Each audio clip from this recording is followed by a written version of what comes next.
This is Experience Imagination, a themed entertainment podcast by Falcon's creative group. Story connects people to the experience. Every aspect of creativity is brought together. We wanted to do something different and fresh. There are so many different disciplines that are involved in this industry. Nothing will get you further than your passion. This entire process is just making us better designers. We're really pushing the envelope.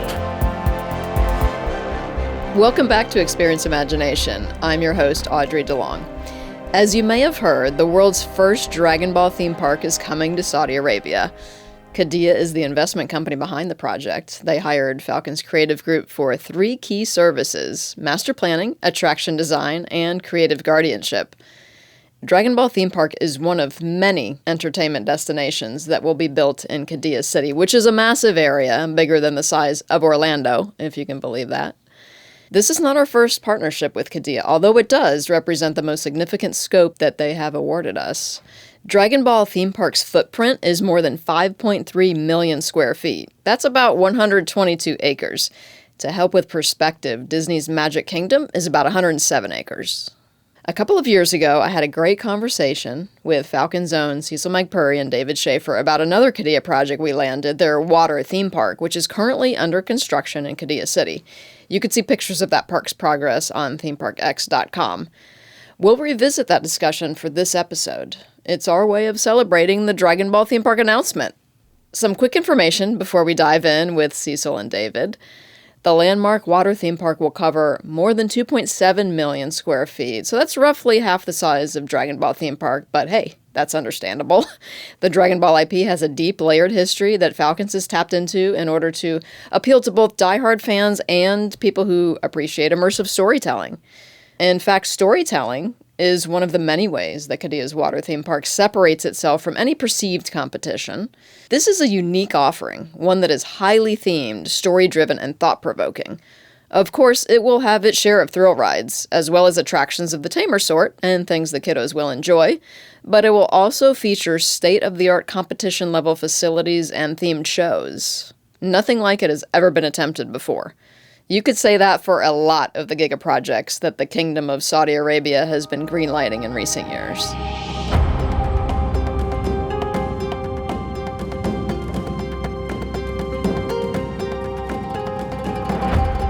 Let's welcome in David and Cecil to talk about this revolutionary project. Hello. Hey, Audrey. Hi, thanks for having us. All right, Cecil. Tell us how this project came to Falcons. Well, looking back at the journey, it really started off with kind of our success in master planning in the region. We did the experience for Lionsgate in Dubai Parks and Resorts, and a lot of the leadership there actually got embraced in helping the Qiddiya development team start in their earlier stages. And so we were kind of a known creative entity that have delivered in the region. And so I think our name was on a list, much like other design firms and master planners. And fortunately, we were promoted to enter in a competition to come up with a vision of what this amazing water theme park could be. And so we rolled up our sleeves and started doing some ideation, and the rest is history. Yeah. So David, we were selected. What made us the right partner? The criteria that we were given was very broad, and we were given a ton of freedom to develop the vision for the park. And rather than come up with crazy, outlandish, science fiction type ideas, we really listened to the client, learned a lot about the location. We wanted to embrace some of the Saudi culture and really complement the site itself. And so our submission during that phase did all of those things. And I think it was just really well received, and they perceived our work, as being innovative, but also very respectful. And so I think that set a great foundation for the relationship, which has continued in many years since then. Even when we got together with our own creative team and writers and illustrators and master planners, architects, engineers, we all came back with this great opportunity to create something that has never been done before. Yeah. There was this pride that they wanted to have in their site. And so we felt like, why don't we promote something that's bespoke and a custom intellectual property, something that would be really relevant to them and their culture. And that's when we started coming up with the idea of taking the indigenous creatures that are living in the region as part of our solution. And I'm hoping the guests will be able to see some of the imagery that we've created. It is spectacular. Yeah, and those creatures ultimately evolved to basically represent the various zones of the park. Each one kind of becomes your guide and is present both in the spirit of the activities, but also in the design itself. Rather than being statues or sculptures that appear to be carved like Mount Rushmore, in this case, it was a much more kind of naturalistic take, as if they just belong there and they were from the environment and from the rock itself. So the actual park, there are 9 distinct zones. There's really something for everyone within these zones. So I'm trying to give our listeners a visual of what some of these zones look like, what attractions they offer. David, did you want to get into that? Yeah, as we were saying, the zones and the attractions really complement the theming and the selection of animals that we paired them with. For example, Viper Canyon, a viper snake is this very aggressive, kind of threatening creature. So that zone features some of the most thrilling rides within the park.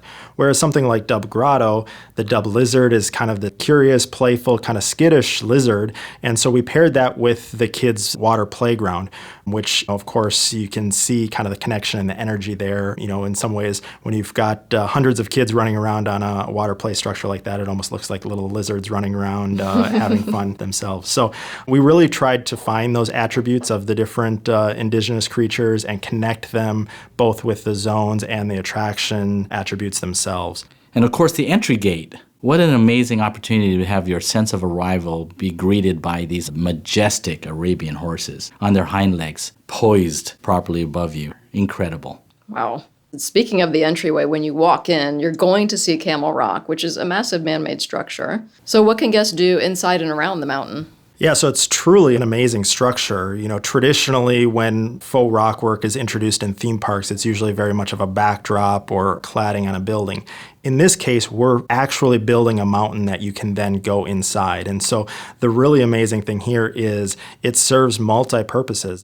Below grade, it's going to service some of the back house needs for the park, but then we've actually woven through attractions inside and outside of that mountain. So it's very exploratory as well. Guests are going to be able to go inside, traverse multiple levels. There are queue lines for the attractions, actually weave in and out of the mountain and up the side of the mountain.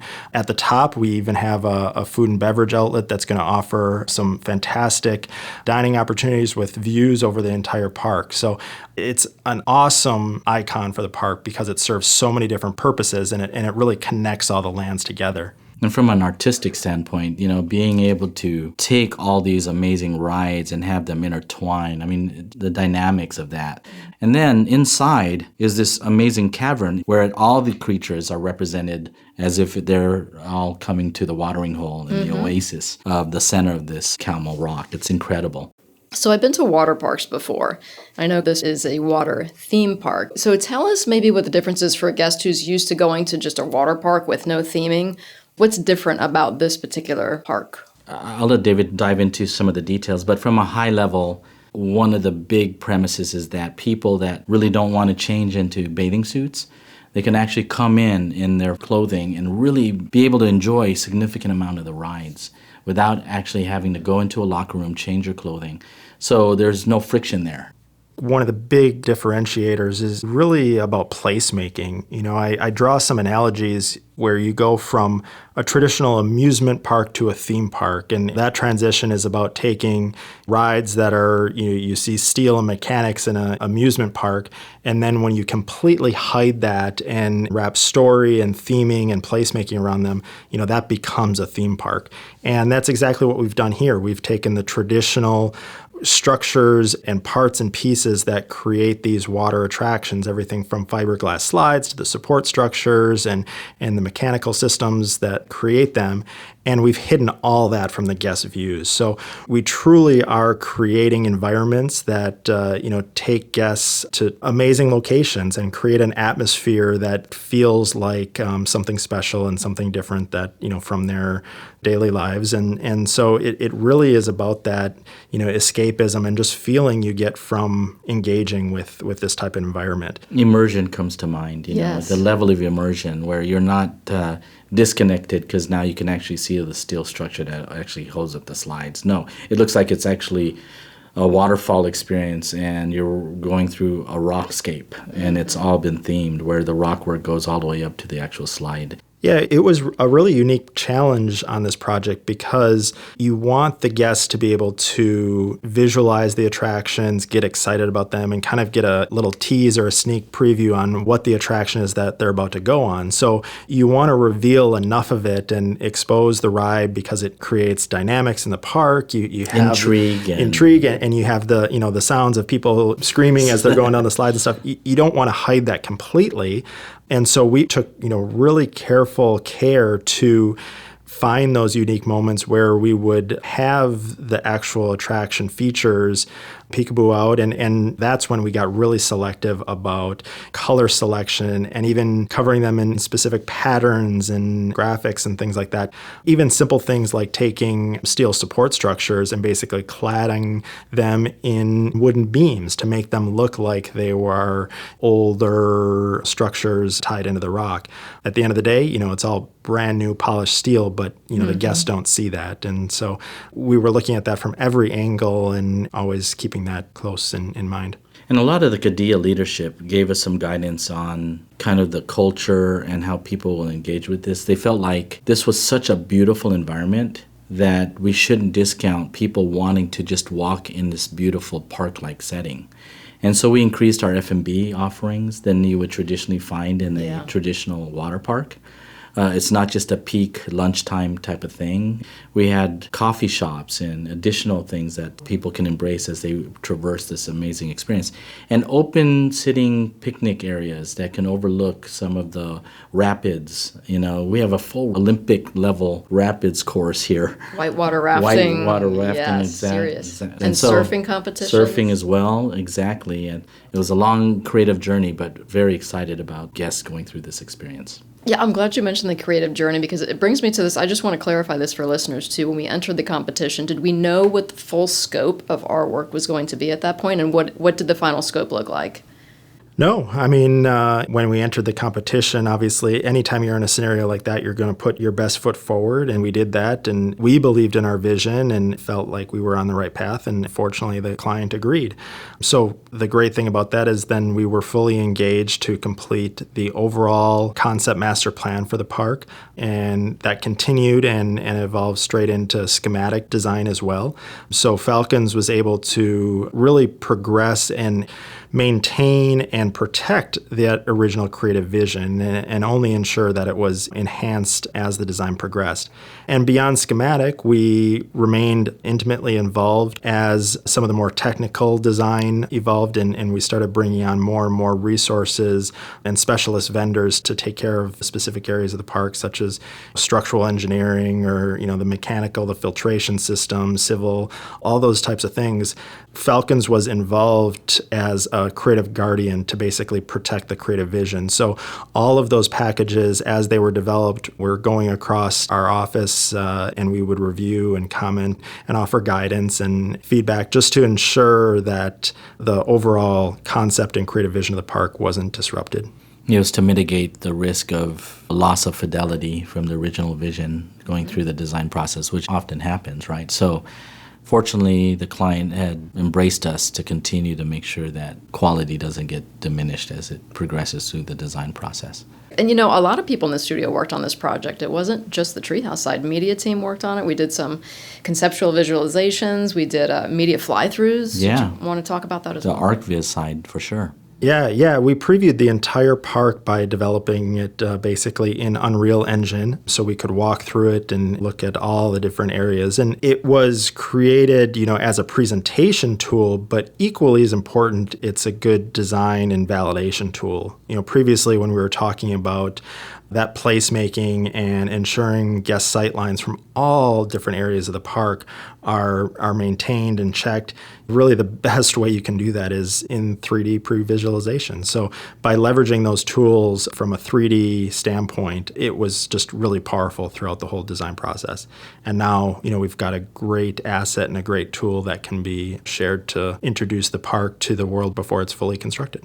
There's always these different types of softwares that are being utilized at different phases. And how efficient can we be to try to take advantage of some of these attributes in the earlier stages that become first kind of massing studies that then matured to become more finished and then brought in and simplified in its geometry so it actually goes into a game engine system so you can actually walk through it, right? So there's this logic that was implemented in our process, which there's a layer of efficiency that happens. And so I think that's been a huge asset for us, and I think the client recognized that, is that we're multi-platform. We're not just an AE type firm, architectural focused. We're actually content as well. So all of a sudden, all these tools that we're using, we were trying to be as effective and efficient by utilizing them and cross-pollinating them. So cool. One thing I want to talk about, too, is sustainability, because I know sustainability is a big deal to Falcons and Qiddiya. So what measures were taken in this area for the water theme park? Yeah, this was always a key part of the discussion throughout all of the development. I think one of the first things that comes to mind when people think about a water park in Saudi Arabia is, where does that water come from? How do you do that in the desert? And it's no joke. I mean, it's something that was discussed routinely at length because it is a challenge and it's something that you want to be very responsible about. One example is in a traditional water park, it's not uncommon where on an annual basis you have to actually empty some of the pools for routine maintenance and cleaning and things like that. But in a traditional water park, very often that water is basically just dumped and disposed of. And then when you perform the maintenance and then you refill it and start over basically. But in this water park, you can imagine that water is so precious. So designs were done to kind of interconnect some of the rides and always have a little bit more headroom on the pools so we could actually transfer water from one attraction or one water body to another. So that way, well after opening, when they get into those routine maintenance periods, they can cycle around the various attractions without really losing any water and distribute it back and continue to operate. And understanding from a civil engineering standpoint, they do have natural aquifers throughout the whole Qiddiya site, which people don't realize. And it's taking advantage of the natural bodies of water as well that are interconnected throughout the whole ecosystem. And that's for the greater Qiddiya as well. All right. Well, thank you, Cecil and David, for detailing this amazing effort. This was a blast to hear both of you talk about it in this forum. This was fun. Yeah, thank you so much, Audrey. Thanks to all of you for listening to this conversation with Cecil and David about Qiddiya's water theme park. I'm sure we'll have more to say about this topic as well as Dragon Ball theme park in the coming months. We'll be back next month with an all-new episode. Thank you for listening to Experience Imagination, a Falcons Creative Group production. If you haven't already, please subscribe to the podcast. Be sure to check out falconscreativegroup.com and follow us on Instagram, X, Facebook, and LinkedIn. If you have ideas for future episodes or just want to drop us a message, send an email to podcast@falconscreativegroup.com.